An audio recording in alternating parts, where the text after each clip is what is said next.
नमस्कार दोस्तों, आज हम बात करेंगे इस सीरीज़ के अगले चैप्टर जो है चैप्टर 3 क्लास 6 के आर्केड खाद्य संग्राहक से भोजन उत्पादन तक। ठीक है दोस्तों, जैसा कि हमने पिछली वीडियो में बात किया था कि जैसे-जैसे पृथ्वी का टेम्परेचर एनवायरनमेंट चेंज होने लगा मीन्स उसमें उसका एवरेज टेम्परेचर बढ़ने लगा, वैसे-वैसे घास के मैदान भी बढ़ने लगे थे। घास के मैदान के बढ़ने से क्या हुआ था दोस्तों कि वहाँ पे जो चरने वाले जो जानवर थे उनकी संख्या में वृद्धि होने लगी थी। तो वैसे-वैसे लोग का माइंडसेट भी चेंज होने लगा, वैसे-वैसे लोगों की जीवन शैली भी चेंज होने लगी। ठीक है दोस्तों, इस वीडियो में बात करेंगे कि लोगों के जीवन पे उसका क्या प्रभाव पड़ा। लोग कैसे आखेटक से यानी जो अपने भोजन इकट्ठा करने से खाद्य संग्राहक से भोजन उत्पादन तक हम कैसे चेंज हुए। आइए देख लेते हैं। पहला क्या है, खेती और पशुपालन। पहली हेडिंग खेती और पशुपालन की शुरुआत। जलवायु में बदलाव के साथ लोगों ने उन जगहों को देखना शुरू किया जहाँ खाने योग्य पौधे मिलते थे, बीज कैसे गिरते थे और उनसे नए पौधे कैसे उगते थे। ठीक है, जैसे जैसे जलवायु में बदलाव हुआ तो लोगों ने उन जगहों को देखना शुरू किया जहाँ खाने योग्य पौधे मिलते थे। लेकिन उन जगहों जहाँ खाने योग्य पौधे उगते थे, खाने योग्य पौधे उगने के लिए जैसे जो पेड़ से जो बीज गिरते थे वहाँ से जो नए पौधे उगते थे, लोगों ने उसको देखना शुरू किया ये कैसे होता है। पौधे गिरते थे तो लोग उस पे नज़र रखते थे कि हाँ, ये पौधे दोबारा पौधे निकल रहे हैं, बाकी नए उनसे नए कैसे पौधे निकल रहे हैं, तो उसको देखना, उसको गौर-फ़िक्र करना शुरू किया। कृषक कैसे बने? लोगों ने चिड़ियों और जानवरों से पौधों की रक्षा करना शुरू किया ताकि वे बढ़ सकें, बीज पक सके। इस तरह वे धीरे-धीरे किसान बन गए। ठीक है, जो भी वो पौधे होते थे वो उनकी रक्षा करते थे चिड़ियों और जानवरों से ताकि वे बढ़ सकें, पक सकें। इस तरह वो धीरे-धीरे किसान किसान बन गए। पशुपालक कैसे बने दोस्तों? लोगों ने अपने घरों के आसपास खाना छोड़कर जानवरों को आकर्षित किया और उन्हें पालतू बनाया। लोग क्या करते थे कि जो बचा हुआ खाना या जो खाना वो बनाते थे वो अपने घर के बाहर छोड़ देते ताकि जो जानवर खाने हैं वो उसको आकर्षित होकर वहाँ आके खाएँ। इससे वो क्या हुए, वो जानवर को वो पालतू बनाने लगे धीरे-धीरे। इसी वजह से वो पशुपालक बन गए मीन्स जानवरों को पालने लगे। पहला पालतू जानवर कुत्ते का जंगली पूर्वज, यानी जो पहला पालतू जानवर था वो कुत्ते का जंगली पूर्वज था मीन्स कुत्ता था। बाद में उन्होंने क्या किया, भेड़, बकरी, गाय, सूअर जैसे जानवर को भी पाला जो झुंड में रहते थे और घास खाते थे। ठीक है दोस्तों, तो कृषक कैसे बने? लोगों ने अपने जो पौधे थे उसको बचाना शुरू किया जानवरों से और चिड़ियों से ताकि वे बढ़ सकें और पक सकें और उसका यूज हम बाद में कर सकें। इस तरह वो धीरे-धीरे कृषक बने। पशुपालक अपने घर के बाहर वो जो अपना खाना छोड़ देते थे वो घर के बाहर रख देते ताकि जानवर उन्हें खा सके। इस तरह वो पशु को पालने लगे, वो धीरे-धीरे पशुपालक बने। पालतू जानवर, पहला पालतू जानवर कौन सा था? जानवर कुत्ता था। उसके बाद वो भेड़, बकरी, गाय, सुअर जैसे जानवरों को भी पाला गया जो झुंड में रहते थे और घास खाते थे। नेक्स्ट टॉपिक दोस्तों, बसने की प्रक्रिया। ठीक है दोस्तों, हम बसने की प्रक्रिया की शुरुआत कैसे हुई देख लेते हैं। लोगों द्वारा पौधे उगाने और जानवरों की देखभाल करने को बसने की प्रक्रिया कहा जाता है। बसने की प्रक्रिया किसे कहा जाता है? लोगों द्वारा पौधे उगाने और जानवरों की देखभाल करने को बसने की प्रक्रिया कहा जाता है। ये प्रक्रिया लगभग 12,000 साल पहले शुरू हुई थी, जैसे कि हमने पिछले चैप्टर पढ़ा था कि 12,000 साल पहले की नर्मदा घाटी में लोगों के बसने के साक्ष्य प्राप्त हुए हैं। तो 12,000 साल पहले लोगों ने बसने की प्रक्रिया शुरू की। लोग ऐसे पौधे और जानवरों को चुनते थे जिनके बीमार होने की संभावना कम होती थी। लोग ऐसे जानवर पौधे को चुनते जिनके बीमार होने की संभावना कम होती थी।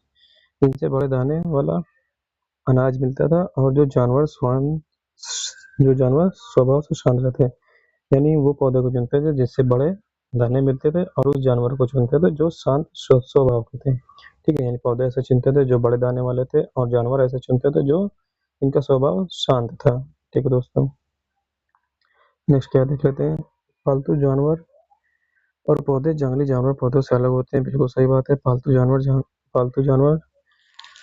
जानवरों के सींग और दांत छोटे होते हैं, जैसे कि हम जानते हैं पालतू जानवर तो उनके दांत और सींग भी छोटे होते हैं। वही जंगली जानवर के दांत और सींग प्रायः बड़े होते हैं। सबसे शुरुआती फसलें गेहूं और जौ की फसल सबसे शुरुआती फसल थी। सबसे शुरुआती पालतू जानवर भेड़ और बकरी थे। ठीक है, सबसे शुरुआती पालतू जानवर भेड़ और बकरी थे। जैसा कि हमने देखा कि पहला पालतू जानवर तो कुत्ता था, लेकिन शुरुआत में लोगों ने भेड़ और बकरी को पालना शुरू किया था। ठीक है दोस्तों, आइए देख लेते हैं अगला टॉपिक, एक नवीन जीवन शैली। स्थायी जीवन। लोग एक जगह पर स्थायी जीवन मीन्स एक जगह पर रहने लगे। ये कैसे मुमकिन हुआ दोस्तों? जब लोगों ने पौधे उगाना शुरू किया तो फसल की देखभाल, सिंचाई, सुरक्षा के लिए एक ही जगह पर लंबे समय तक रहना पड़ा। जब लोग पौधे उगाने लगे, फसल की देखभाल की, सिंचाई की व्यवस्था की, सुरक्षा उसकी की, तो एक ही जगह पे लंबे समय तक उनको रहना पड़ा। इसी वजह से एक स्थायी जीवन शुरू हुआ, यानी एक नवीन जीवन शैली शुरू हुई। पहले के लोग क्या थे? पहले के लोग नोमैडिक हुआ करते थे। नोमैडिक मीन्स एक जगह से दूसरी जगह जाने वाले, मीन्स वो एक जगह ठहरते नहीं थे। वो एक जगह उतनी ही टाइम तक रहते थे जितने टाइम तक वहाँ रिसोर्सेज बचे रहते थे, मीन्स वहाँ खाने पीने की चीज़ें, जानवर, पेड़ पौधे। जब वो एक जगह से रिसोर्सेज समाप्त हो जाते थे तो दूसरी जगह वो चले जाते थे, तो उनको नोमैडिक बोलते थे।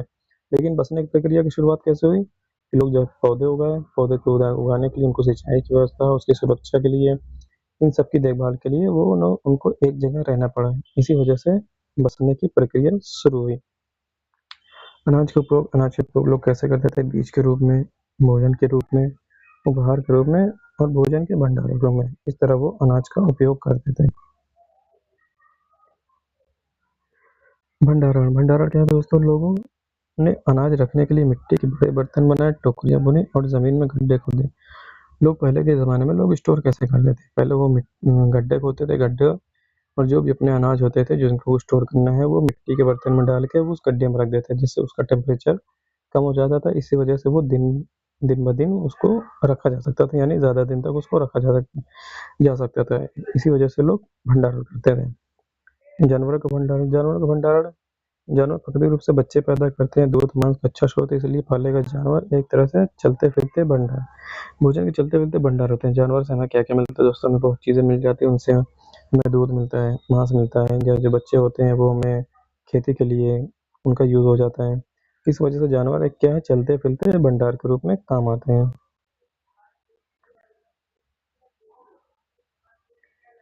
आरंभिक कृषकों और पशुपालकों के साक्ष्य, यानी आरंभिक कृषक और पशुपालक के साक्ष्य। हमें कुछ ऐसी साइट्स मिली हैं, कुछ ऐसी जगह मिली है जहाँ पे अनाज और जानवरों की हड्डियाँ या उनके फॉसिल्स हमको मिले हैं। आइए उन जगहों को देख लेते हैं, कौन कौन सी जगह है और कहाँ से क्या हमको मिला है। वैज्ञानिक को उपमहाद्वीप के कई हिस्सों जैसे जम्मू कश्मीर, पूर्वी और दक्षिण भारत में जले हुए अनाज के दाने और पालतू जानवरों की हड्डियाँ मिली हैं। ठीक है दोस्तों, हमसे वहाँ से क्या मिला है? जले हुए दाने, अनाज के दाने और पालतू जानवरों की हड्डियाँ मिली हैं।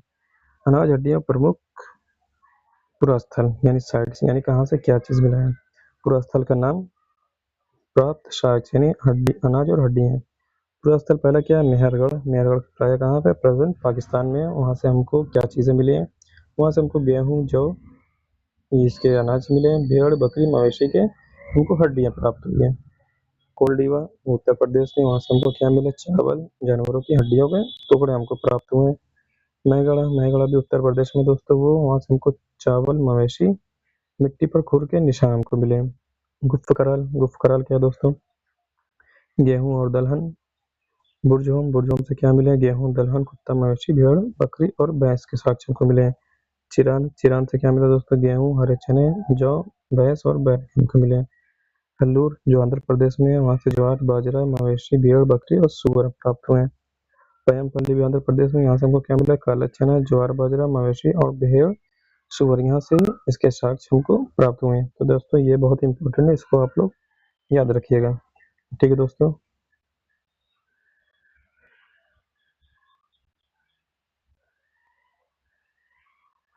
स्थायी जीवन की ओर, स्थायी जीवन की ओर देखा तो पहला क्या? गर्तवास, पिट हाउस। वो जो हम कश्मीर में लोग गड्ढे के नीचे घर बनाते थे जिनमें उतरने के लिए सीढ़ियां होती थी, ये उन्हें ठंड से बचाता था। गर्तवास क्या दोस्तों? गर्तवास जम्मू कश्मीर में लोग जमीन के अंदर घर बनाते थे, जिनको गर्तवास कहते हैं। गर्त मीन्स गड्ढा।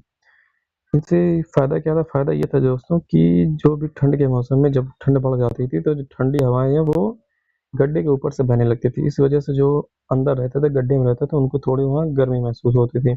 इसी वजह से गर्तवास बनाया जाता था ठंड से बचने के लिए। चूल्हे चूल्हे झोपड़ी के अंदर बाहर दोनों जगह पकाने के लिए चूल्हे मिले हैं, जिसका अर्थ है कि मौसम के अनुसार लोग अंदर और बाहर खाना बनाते थे। जो चूल्हे मिले दोस्तों वो घर के अंदर भी मिले हैं और घर के बाहर भी मिले हैं। इससे ये पता चलता है कि लोग मौसम के अनुसार घर खाना बनाते थे। जैसे बारिश के मौसम में लोग घर में खाना बनाते होंगे और बारिश मौसम खत्म होता है लोग बाहर भी खाना बनाते होंगे। नौपाषाण काल उपकरण, नियोलिथिक टूल्स। इस काल के औजारों को अधिक धारदार बनाने के लिए उन पर पॉलिश की जाती थी। इस काल में जो भी औजार थे उनको धारदार बनाने में उनको पॉलिश की जाती है। जैसे हम जानते हैं कि पाषाण काल को 3 युग में बांटा गया, पूरा पाषाण, मध्य पाषाण, नवपाषाण।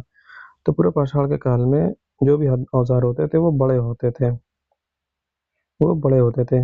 जब मध्य पाषाण काल में लोग पहुंचे तो वहां पे जो औजार बने वो छोटे औजार मिले हैं, छोटे और धारदार औजार मिले हैं। फिर वैसे ही जब नवपाषाण काल शुरू हुआ, नवपाषाण काल में लोगों के हथियार और धारदार हुआ, उन्हें धारदार बनाने के लिए उसका किसका उपयोग किया गया? पॉलिश का उपयोग किया गया। ठीक है दोस्तों, पॉलिश की जाती थी। अनाज पीसने के लिए ओखली और मूसल का इस्तेमाल होता था, यानी नवपाषाण काल में अनाज पीसने के लिए ओखली और मूसल का भी इस्तेमाल होता था।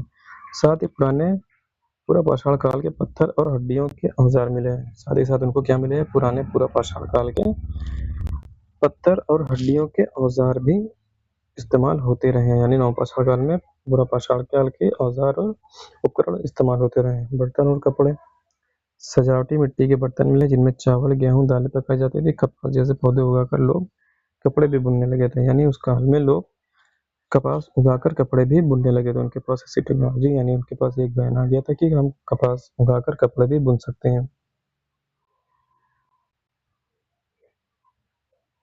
जनजातियां, ट्राइब्स, कई किसान और पशुपालक समूहों में रहते थे जिन्हें जनजाति कहते हैं, यानी समूहों में रहने को लोग क्या बोलते थे? जनजाति बोलते थे। इनमें 2-3 पीढ़ियां एक साथ रहते थे, मीन्स दादा दादा से पुत्र, पुत्र से और पुत्र, यानी पोते तक लोग एक साथ रहते थे। तो इनको क्या बोलते हैं? एक साथ रहने को जनजाति बोलते हैं, मीन्स एक समूह में रहना। महिलाएं खेती का अधिकांश काम करती, बुआई से लेकर कटाई और अनाज पीसने तक का काम करती थी, यानी महिलाएं अधिकांश खेती का काम करती थी। उनमें कटाई और बुनाई, अनाज पीसने तक का काम सम्मिलित है। जब पुरुष जानवरों के बड़े बड़े झुंड चराते थे, जबकि पुरुष क्या करते थे? जानवरों के बड़े बड़े झुंड को चराते थे। उनका मेन काम था जानवरों के झुंड को चराना। महिलाओं का मेन काम था खेती करना। जमीन, जंगल, घास के मैदान और पानी को पूरे कबीले की संपत्ति माना जाता था, यानी जो भी जमीन हो गए, जंगल हो गए, घास के मैदान हो गए, वो पूरा कबीले का उस पर अधिकार था। पूरे कबीले के अधिकार था। क्या हुआ दोस्तों? अमीर और गरीब में कोई बड़ा अंतर नहीं होता था। जब उस पर कबीले का अधिकार हो गया तो वो समान रूप से एक दूसरे में बटा होता था, तो उस पर अमीर और गरीब का कोई भी कॉन्सेप्ट नहीं था दोस्तों। कुछ महत्वपूर्ण स्थलों के निःशुल्क निरीक्षण। मेहरगढ़, ये एक पूरा स्थल है दोस्तों। ये हमको कहाँ से प्राप्त हुआ है, इसमें क्या क्या चीजें हमको मिली है, ये देख लेते हैं। मेहरगढ़, मेहरगढ़ प्रेजेंट टाइम बताया था आपको पाकिस्तान में। कहाँ पे है? पाकिस्तान में। ठीक है। ये बोलन दर्रे, ये कहाँ पे है? बोलन दर्रे, ईरान जाने वाला रास्ता एक दर्रा है दोस्तों। वो ईरान जाने वाला रास्ता के पास एक उपजाऊ मैदान है, यानी मेहरगढ़ एक उपजाऊ मैदान है। वो प्रेजेंट टाइम पाकिस्तान में बोलन दर्रे के पास। ये सबसे पुराने ज्ञात गांवों में से एक है। ये सबसे पुराने ज्ञात गांव है, उनमें से एक क्या है? मेहरगढ़ है। ठीक है दोस्तों, यहाँ के लोगों ने सबसे पहले जौ और गेहूं उगाना तथा भेड़ बकरी पालना शुरू किया था। यहाँ के लोगों ने सबसे पहले गेहूं और जौ उगाना यहीं के लोगों ने शुरू किया था, तथा भेड़ बकरी पालना भी यहीं के लोगों ने सबसे पहले शुरू किया था। ठीक है दोस्तों, घर, यहाँ के घर कैसे होते थे? यहाँ चौकोर और आयताकार घर मिले हैं। चौकोर और आयताकार घर मिले हैं, जिनमें 4 या ज्यादा कमरे होते थे भंडारण के लिए। जिनमें 4 या 4 से ज्यादा कमरे होते थे, किसके लिए? भंडारण के लिए। ठीक है दोस्तों, कब्रें, यहाँ की कब्रें कैसी हमको मिली हैं? मेहरगढ़ में मृतकों के साथ बकरियों को भी दफनाया जाता था, यानी मृतकों के साथ बकरियों को भी दफनाया जाता है, क्योंकि उनका मानना था कि मृत्यु के बाद भी जीवन होता है और परलोक में भोजन के काम आएगी। यानी वहाँ के जो कब्रें हमको मिली, वहाँ पे मृतकों के साथ साथ लोग बकरियों के भी साक्ष्य मिले हैं, यानी उनके साथ बकरियों को भी दफना दिया जाता था। क्यों? क्योंकि लोगों का मानना था कि इसके बाद भी जो जीवन है वहाँ ये उनके भोजन के रूप में काम आएंगे। ठीक है दोस्तों, तो मेहरगढ़ से हमको क्या क्या मिले हैं? ये बोलन दर्रे ईरान जाने के रास्ते के पास है, जो प्रेजेंट टाइम पाकिस्तान में है। ये एक उपजाऊ मैदान है। ठीक है, जो सबसे पुराने गाँव में से एक है। यहाँ के लोगों ने सबसे पहले गेहूं और जौ उगाना शुरू किया तथा भेड़ बकरी पालना शुरू किया था। ये यहाँ के घर कैसे होते हैं? वो चौकोर आयताकार है, जिसमें 4 या 4 से ज्यादा कमरे होते हैं, जिसका भंडारण के लिए उपयोग किया जाता था। कब्रें कब्रें कैसी होती थी? मृतकों को बकरियों को दफनाया जाता था, क्योंकि लोगों का मानना था कि यहाँ के जीवन के बाद भी एक जीवन होगा जहाँ पे वो उनके भोजन के काम में आएंगे। ठीक है दोस्तों, नेक्स्ट क्या है? दाओजली हेडिंग, ये कहाँ पे दोस्तों? यहाँ से हमको क्या चीजें मिली हैं? ये ब्रह्मपुत्र घाटी असम की पहाड़ियों पर चीन और म्यांमार जाने वाले रास्ते पर स्थित है। ये कहाँ स्थित है? ब्रह्मपुत्र घाटी असम में, जो चीन और म्यांमार जाने वाले रास्ते पर स्थित है। यहाँ से अनाज पीसने के लिए ओखली और मूसल मिले हैं। यहाँ से अनाज पीसने के लिए ओखली और मूसल मिले हैं। ठीक है दोस्तों। और यहाँ से क्या मिला? यहाँ से जेडाइट नामक पत्थर मिला है, जो संभवतः चीन से आया होगा। साथ ही जीवाश्म लकड़ी के औजार और मिट्टी के बर्तन भी मिले हैं। ठीक है, अगला देख लेते हैं।